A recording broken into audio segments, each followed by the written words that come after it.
Hi, I'm Chris Knerr, Chief Digital Officer of Syniti, a world leader in enterprise data software, and we're partnering with Chief Data Officer Magazine, MIT CDO IQ, and the International Society of Chief Data Officers to bring you this series of interviews with global thought leaders in data.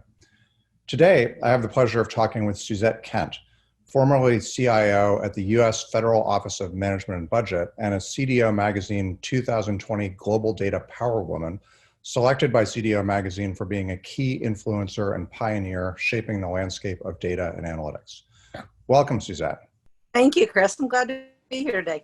Glad to have you and looking forward to our conversation. So maybe if we could jump right in, your last role was as CIO of the U.S. Office of Management and Budget.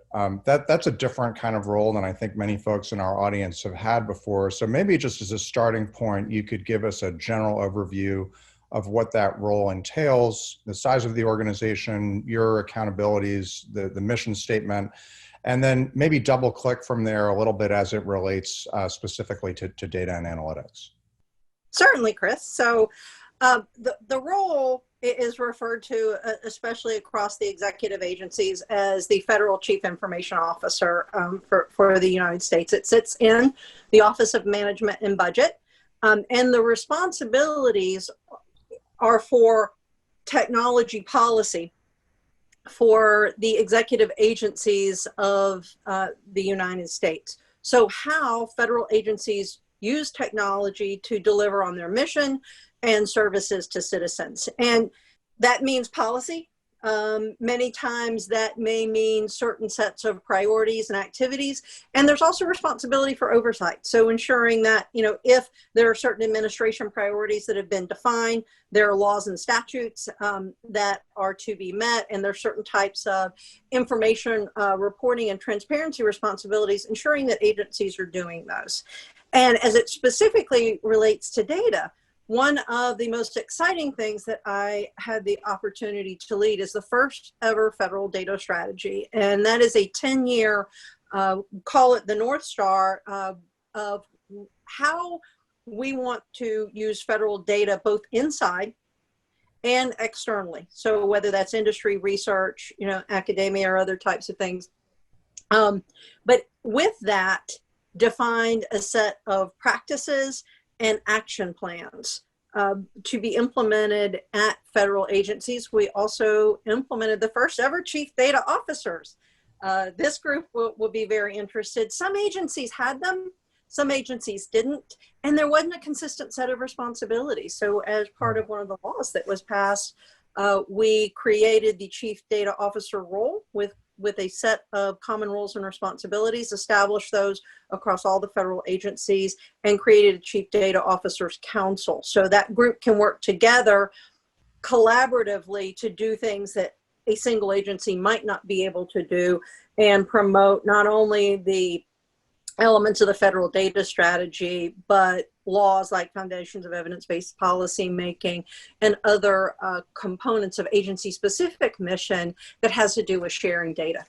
Well, that's impressive and fascinating. And just I want to drill into a couple elements of the data strategy because that's something that that I'm particularly passionate about. But just what you're describing, it's at an enormous scale, right? So just in broad strokes, what's sort of the size of the budget and the size of the organization, spanning all these agencies that we're talking about? Yeah. So if we look at individuals that are identified in the technology and data area across our government enterprise, all of our federal agencies, that's at about 87,000 people, and our annual budget is $92 billion. So meaningful and very significant. And like I said, that is across the entire executive branch of the U.S. government. Suzette, that's fascinating with respect to the data strategy and also kind of the achievement around creating some interagency cooperation. I'm interested in the data strategy in particular because that's something that I do in my professional career. Are there a couple of features of that data strategy you think that the audience would find particularly relevant, specifically from kind of a data and analytics industry standpoint? Absolutely. And I want to start with one thing as I answer your question. All the things that I'm talking about are available on strategy.data.gov and resources.data.gov. Individuals who are currently CDOs probably went through parts of this journey, in their respective companies, or, as they looked at what their long-term plans are. But what we did was define a long-term strategy that looked many years out, decade, and then broke that down into the foundational elements that we needed to focus on year by year by year in certain practices. Because what we realized across the federal agencies is that agencies were at different points, both in the tactical skills of the individuals in the data-facing roles, but also the culture. And the culture of how agencies prioritize use of data, what the management team thinks about data, how they curate their data. And what for your listeners might be interesting is looking at the full scale of the strategy and the 40 practices that are in the strategy, but then look at what was in the year one action plan. And those were the foundational steps. It was around organization. It was around skill sets. It was around curation of data. It was around developing an ethics framework. And the most important thing that was number one in the first year action plan was clarity in the mission-facing organizations about the questions that they want to answer and the business outcomes that they wanted to drive through using data. So that ensured that it wasn't just a side project with a set of practitioners in one place. It was embraced by the agency. They were using it to drive real results that mattered either for their mission, for citizens, for government efficiency, or those types of elements.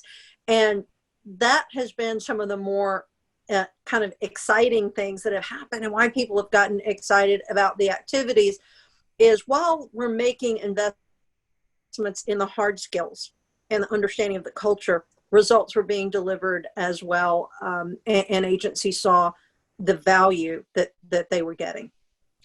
Well, that's fascinating and so important. And I want to just pick up on a couple of things that you shared that are, very much along my own lines of thinking. I think too often when we talk to data folks, we sometimes get lost in the data and we forget that the purpose of the data is to drive a valuable outcome. Right. So the fact that you were able to really focus on that thematically as one of the foundational elements of the data strategy, I think is very significant, and I just want to highlight that. Second thing you said that I want to just highlight is building that organizational and data culture, which is a very difficult thing. And as a leader in a technology company that works in the data space, I think too often people feel like there's a panacea of some tech solution that's going to solve all data problems. And in fact, over the past 20 years, my own experience has been that the human part of the equation is actually the most difficult by far. Yes. There's lots of awesome technology. Technology does cool things. If you don't have an organization that knows how to use the toolkit, then all those investments in technology tend to not be worthwhile. So just to, kind of highlight two of those points, I think that's really significant. The third thing, and let me turn this into a question. So you mentioned some foundational work around data curation. So one of the things that I think, and I'll just say for myself, I know how to ask the question, but I don't have a good understanding of it. Maybe you could give us some flavor of what the federal government's role is holistically in collecting and curating data. And you mentioned that curation, because I'm aware that the federal government is a machine when it comes both to the production and consumption of data, and that part of what you've done is to start to create a wrapper and a strategy around how that works and how we can get better outcomes from it, to your point. But maybe you could just share a bit around sort of the scope, maybe double click on one domain that you think would be interesting for people. So Chris, I'm going to throw two of those domains out to think about just as I answer your question. So things that maybe many of the listeners are familiar with in their day-to-day life. So think about information that you may see from the census, what our population looks like, who's where. And then all the weather data that we have from NOAA. And the fact that in its mission statement, NOAA has a public commitment to making data available. So when you see the weather every day and you're trying to, do I need to take an umbrella or not? Or am I going to, do this thing? Think about those, in your mind. And when you look across the entire federal agencies, the scope of what they do is so different. So, as I comment, I'm going to hit some of the common things, but recognize that there are so many different missions. But some of the consistent things is that agencies are responsible for secure collection of information and secure management of that. And much of it is actually defined by law. And the government is, kind of different than, say, a private sector institution where somebody chooses to do business with that or institution, or they make a choice to engage, and they have some choices about whether they provide information or not. The federal government, as they collect data, has to ensure everything's consistent with U.S. law, with privacy, done in an ethical way that aligns with American values, and that is an agreement with its citizens. So as that happens for every agency, whether they're collecting information on farmland in USDA, or they're collecting, information about energy uses at Department of Energy, or, I could keep on going. The government's role is to securely collect that information for a specific purpose and use it for the specific purpose that is agreed upon with that constituency, the small business owner, the citizen, when we take Social Security and tax information. So the interaction is very different because some of those participants don't have a choice. But the things that are consistent with your private sector listeners is that there is an expectation of privacy. There's an expectation of the security of that information. And the way that we use it has to be consistent with the manner in which we've agreed to, collect it. So that may sound pretty basic. Hopefully lots of folks are saying, yeah, that makes sense. But when we think about the applications of AI and automation and things that we can learn from data and infer, for better policy, for finding cures for disease, for improving our energy and transportation grids, we have to make sure that those new things that might not have been part of the idea when we collected the data are consistent with those agreements, or we have to go back and readdress those agreements. And so as the federal government curates the data, they are thinking about some of the basic things, that are consistent around quality, consistency, source, but also looking at now, bias and ethical use, alignment with law, and what the agreement with the individual business or entity that shared that data actually is. Wow, that completely makes sense to your point, and that's also fascinating because I think then you're kind of in a position in the government of a balancing act between I'll simplify it by calling it fair use, right? So I give you data, it's collected for a certain purpose. My understanding is I have to give it to you, but you're going to use it in kind of a narrowly defined way. Yet, more broadly in the industry, the whole promise of AI and analytics is that we may be able to discover things that are very important outcome-wise from a services delivery standpoint or from a public policy standpoint by triangulating different sources of data. And yet you a little bit are handcuffed because you've collected that data under the premise that you're not going to use it outside the narrowly defined boundaries, the narrowly defined premise under which you collected it. Is that kind of a fair summary? That's a fair story, or a fair kind of way to look at it. But I'll give you kind of an example, on the other side, and these are real examples.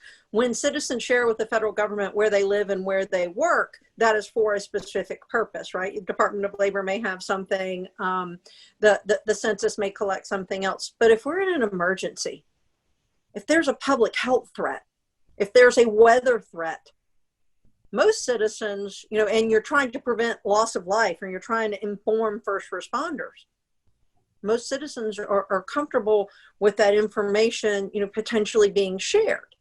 So there's also, questions, as you said, whether it's using advanced analytical tools or whether it is understanding that the government can operate as a broader enterprise for the benefit of citizens, where those intersections are, and following an ethical use framework that ensures, citizen protection, but also, alignment with law and the outcomes that we're trying to drive.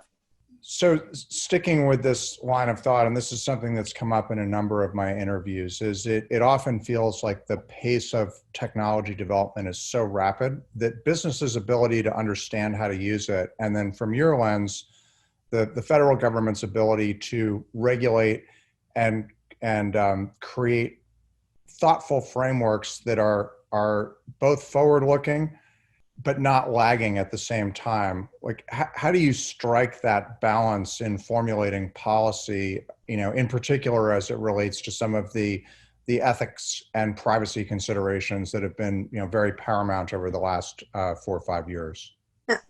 It's a great question. And it is a place where agencies are both building their talent and they're exploring the questions. And I'll go back to something you kind of said at the beginning, and I say this to the CIOs and the CDOs as well.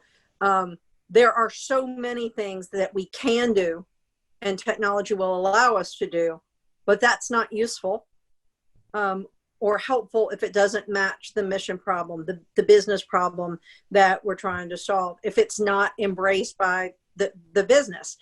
And so we look at some of those things, in the same way. Are we achieving the outcome?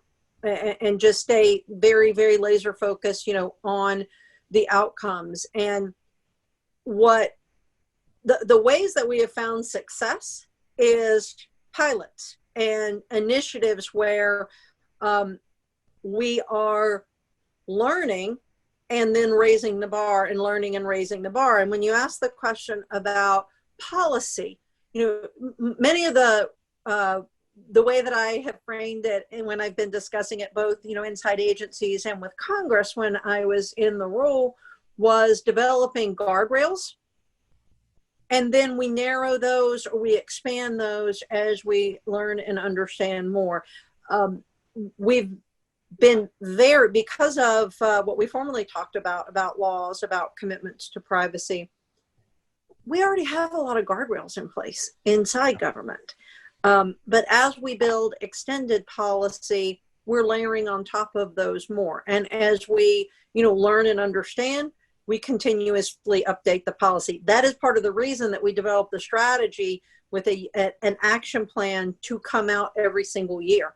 Because every single year we will use the learnings and the feedback and use that to enhance both the content of the next year's action plan, but more importantly, the priorities of the items that are, on that action plan. And I would be remiss if I didn't, say for my friends inside the federal government now, they've made significant commitments to building the talent. So many of the things that they're doing, there's a recognition that what both business users as well as practitioners, we need to continue to grow those skills, and they're in demand across the agencies. So they're building and then kind of moving the ball down the field with the experiences and the feedback from those experiences. Yeah, no, that makes sense, and that's actually refreshing to hear, because one not to be rude, but one doesn't normally think of the government as being agile. But exactly what you just articulated, I mean, this is, what we've done in industry, as you know, for years, is sort of say, get away from big monolithic waterfall type programs and into a more agile space. So, even within the context of, U.S. federal getting down to kind of a 1-year cycle, that's impressive. And it's refreshing to hear that same concept of doing pilots and learning and then percolating those learnings back into the policy frameworks is is current as well. I want to add something. Please. That's really important. It is really important. I joined the federal government from private sector, from almost 30 years in private sector. And it's think about the concept of something that you're setting some 10-year aspirational goals, whether that is in quantum computing or whether it's in our use of data. There are so many things that we don't know along that pathway. And we don't have a crystal ball. And the way that we make progress and meaningful progress is through those steps and moving more quickly. And it was very different. I think if you were talking to some of the agency CDOs, and I would encourage you to at a later point in time for this same type of thing, they would share with you their stories of what they learned from pilots and focused initiatives and how that informed their broader strategy. And that's the way, again, that we continue to deliver meaningful results and make real progress. Yeah, no, that's a very, very interesting addition.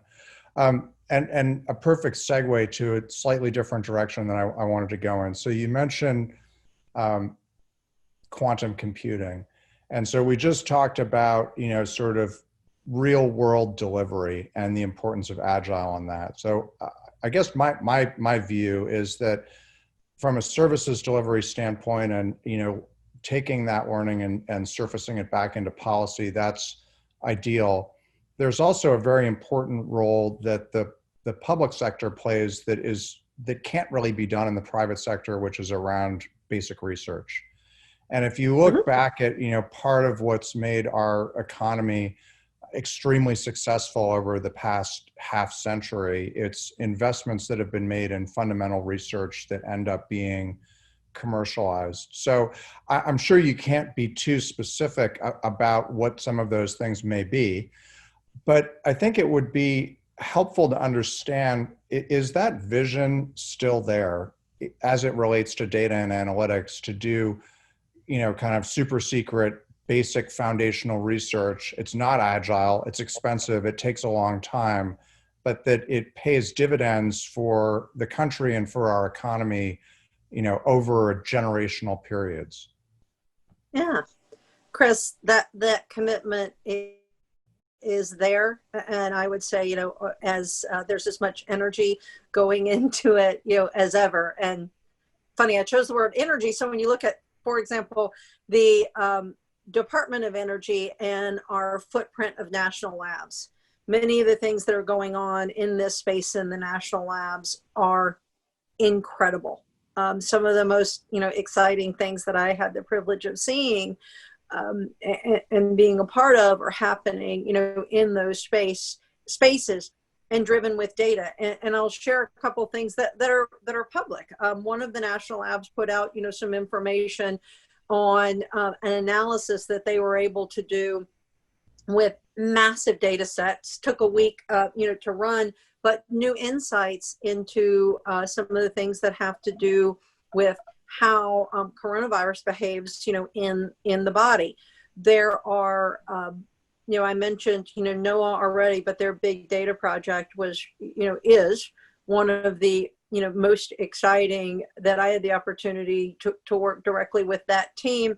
And what they realized is that if they make more data available, and there were certain sets of actions that they were taking, it becomes more usable by industry, by academia, by other places across our national infrastructure.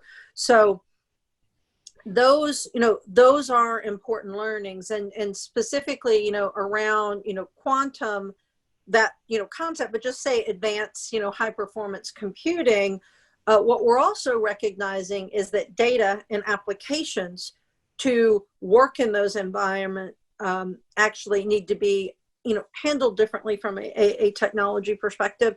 And that's another important place where both our federally funded research centers, our national labs, and public-private partnerships with certain academic institutions, and in some cases, companies. Microsoft and DOE also announced a partnership around use of data and AI.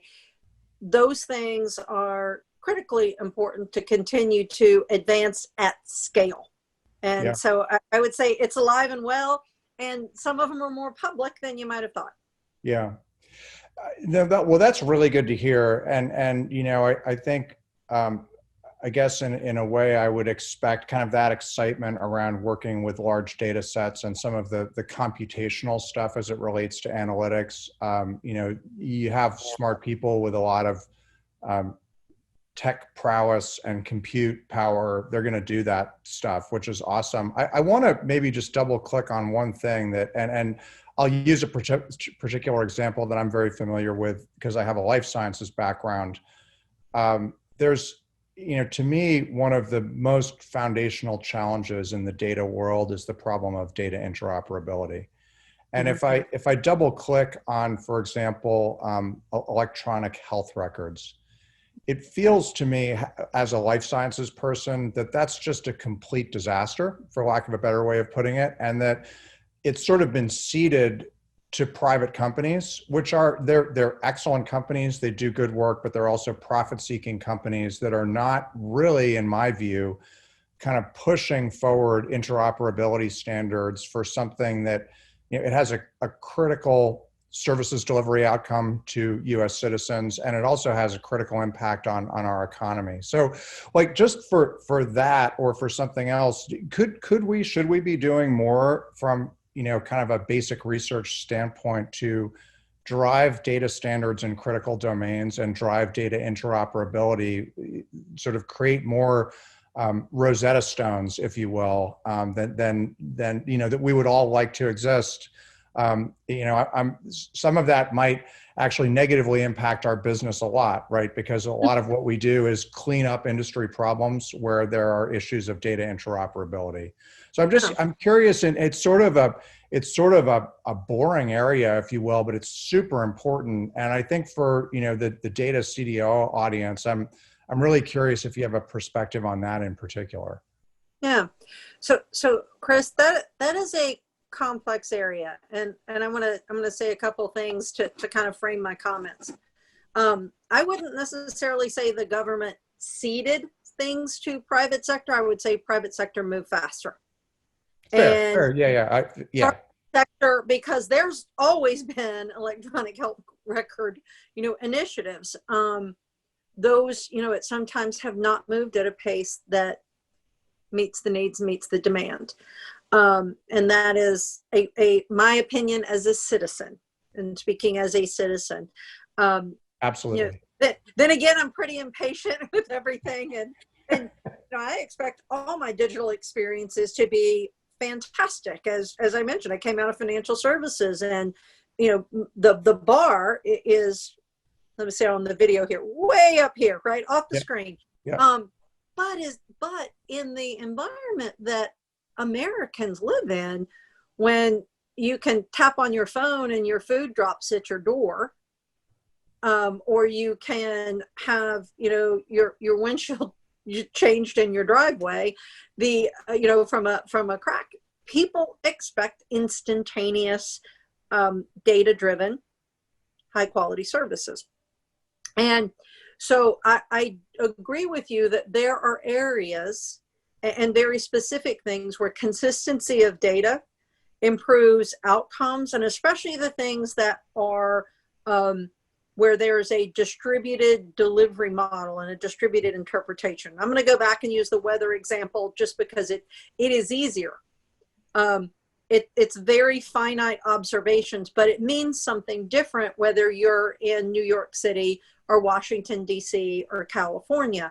But those observations, may come from a central point. The consistency has been established for many years and how that is shared. I think we've seen in the health system, because of many of the things going on, that need and that drive has become more prevalent again. I would, point to some other things around, say, for example, food quality. The United States has some of the highest food quality, in the world, and our standards and some of our, the way we share information has been very consistent there. at a basic level. But if you get down into, what people call organic or not organic and some of those other spaces, there's less definition, and those are paths that will go on. So that's a long-winded answer to say, yes, there are areas where we should have and should focus on more consistency, again, based on the outcome that we're trying to drive. But as you note, very importantly, there's a philosophical kind of question in there around what is the business opportunity for private sector versus, where should the government be an operating entity? And, I think those are some questions that, we continue to see pretty heated debates about.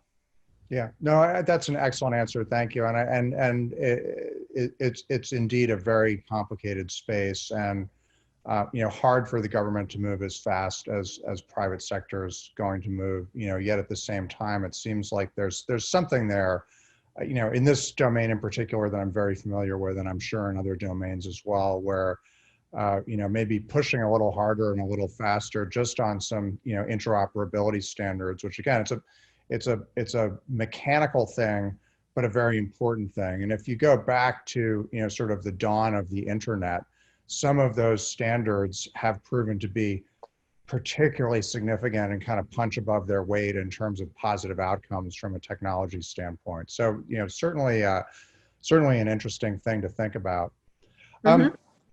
Let me shift gears, if I may, one more time. So we've talked a lot about sort of scope, breadth, complexity of all of the government's activities as it relates to data collection, data curation. So if I put my private sector hat on, now put yourself in the seat of a CDO for a commercial company. What should I know as the CDO of a commercial company? What assets am I probably not using that I should, that are available for free or for a nominal cost in terms of this vast wealth of data that's collected and been curated by the government? How can I improve my own business outcomes by better using that data? What am I leaving on the table because I'm not paying attention? Yeah, that's a fantastic question. And I love when I look at some of the data sets and I look at the industry and economic value that they drive, the number of jobs, the number of companies that either reuse or repurpose that data or aggregate it with other things, because it as a kind of the entrepreneurial side gets really excited. And so I'll start with a couple of real basic things. And I'll use the federal data strategy as the starting point. Be very clear, first and foremost, on what are the things I'm trying to solve for. And then reflect that against the fact that there are more than 300,000 publicly available government data sets right now on data.gov. You could go look at them while we're talking. And depending on the industry that you're in, those could be very helpful or very insightful. They might help, identify gaps for new products or ways to augment existing products, for those to be better or more specialized, to the market. Everything that I talked about with the federal data strategy, those resources are available online as well. And, one of those first year action plan items was a one-stop application, for research and for gaining information. The other thing that I think might be a suggestion is look at some of the publicly available information that the CDOs at the agencies are sharing. And they're sharing about, what they're doing and how they are using data, because I think that's going to create business opportunities, for many companies that do work in that sector. Yeah. To be able to support those, to augment those. And, in many cases, the power is uniting, data from multiple sources to where the sum of the outcome is better than the sum of the parts. And so as that maturity happens, I think there's going to be very interesting kind of commercial, opportunities. And I personally think about, I'll throw, one other, out there. There's a whole spin on the new normal in the workforce, just like you and I having this video conference of what does this new work environment mean for the type of information that needs to be available, because much information that individuals use are used in secure places. It's not widely disseminated. It is not necessarily structured in a way that is easily usable. Some of the things that are kind of basic operations, but we now have to think about it from a lens of a different type of working environment. And I think the secure data sharing and, more intense activities that are happening in a distributed work environment are going to create some interesting both, challenges and opportunities. That's an excellent thought. Thank you. Actually, a few excellent thoughts in there, and I was actually more thinking of consuming data, but to your point, with this whole vision, there are likely commercial opportunities to help out our government, which is always exciting kind of work. And then I agree with your thought too. I think that the next normal and future of work and data sourcing, data storage, security, that's all going to be very, very significant as well. Well, maybe in closing, any final thoughts that you want to share, major predictions for the next 5 to 10 years, projects you didn't get to talk about, advice for mid-career leaders, any final thoughts that you'd like to leave our audience of CDOs with? Yeah, that's a big one. I'll say, first and foremost, thank you kind of for having me for the conversation today. But to all your listeners, they are part of what I think is a very important transformation, for how we operate, not only our government, not only our private sector businesses, but our government as well. And the demand for show me the data, help me understand what's behind, and operating in an environment that is consistently based on that kind of solid foundation is part of what everyone who's listening now helps create. And so they have a role in that culture, whether inside government, or not. It's kind of a business imperative for all of us to be data savvy and data literate. And that I'm also spending some personal time kind of with our different educational pathways and looking at what students are being exposed to in higher education situations and continuing learning. And sometimes, as early as the, kind of high school kind of timeline. When you look at what the most, when you look 10 years, I don't have a crystal ball, but when I look at folks who are forecasting, what are the most important roles in the next 10 years? Almost every one of them, the majority of them, has a component of data appreciation, hard level skills, or data needs as a critical element of that. So, that's one of the things kind of that gets me, really excited. And, I think as we strive for better outcomes, that going back to that, demand for data and being leaders in the space, not just in the technical capabilities of how, but, the ethics, the applications, the exciting, entrepreneurial ways of how new things might be done, discovered, whether it's down a path of personalization or ways that we can create, business leaders, customers that not only are interested, but can serve themselves, inform themselves. Those become kind of, exciting things. If any of your leaders is interested in some of the things I talked about on the federal data strategy, there's also a link on the website for a newsletter. So when updates and components come out, you can take a look at that.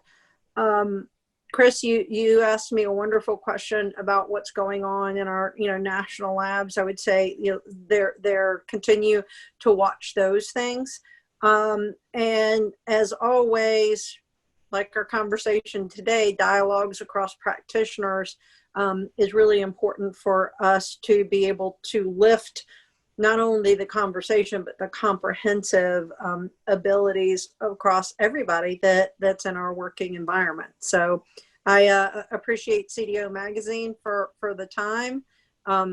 Glad you're a practitioner in the space, and we'll keep working on that electronic health records. That's Suzette. That was an awesome answer to a big question. Thank you very much. Can folks find you online somewhere on LinkedIn, Twitter? I'm on both LinkedIn and Suzette Kent on Twitter. Awesome. Okay. Well, thank you so much. I think for the audience, we got some, a really terrific, wide-ranging conversation. There are obviously a lot of tremendous resources and great work that's being done that I think I'll count myself among folks who are underutilizing those resources. So I'm excited after the conversation to go check them out more myself. I love, Suzette, the focus on organizational and cultural and skill set development. I love the focus on business outcomes. I love your having helped bring some critical concepts like working agile and percolating that into public policy, into the federal data strategy. So thank you very much again for joining me. I really enjoyed our conversation. For our listeners and viewers, there are a number of additional interviews on cdomagazine.tech. And thanks for watching. Hope everyone has a terrific day.